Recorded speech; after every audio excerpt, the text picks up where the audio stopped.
Hello, good morning, good evening, good afternoon, whatever the time is for you. It's Atul from Techobia.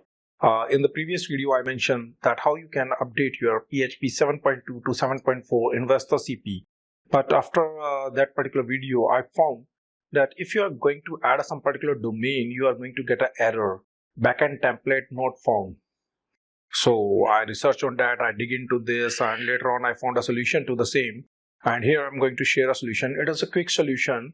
But was very hard to find. So here your solution is. First, what you have to do, like you have to go to the user local Vesta data templates and the web directory. There you can see the php-fpm folder.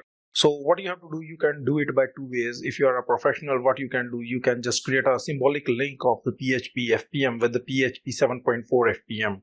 Or you can just copy this one, copy the entire folder, php-fpm to php 7.4 fpm. And make sure, if you are doing it with the root, make sure to chown it so you can provide it the same user and the group what the other directories or the php-fpm directory had. And once you are done with the same, in the same directory, you have one more directory with the name nginx.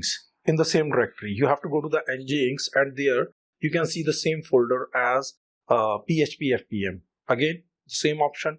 You have to create a symbolic link, or you can do one thing, like you can just copy it and paste it inside with the name php 7.4 php-fpm.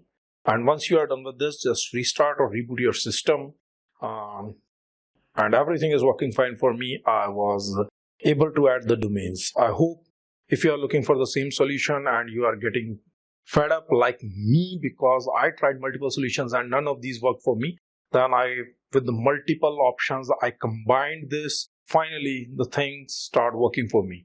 So if you like this video and you are facing the same problem and this helped you, don't forget to subscribe or like the video, because this is the thing which is motivating me to create more videos like this, because it is not easy to create videos.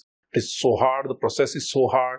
Even most of the times I found the solutions. I do a lot of the stuff, but I was sort of the lazy, you can say, like to create a videos for those, because it really take a hard work. And when our work is not getting appreciated, we usually don't want to create more.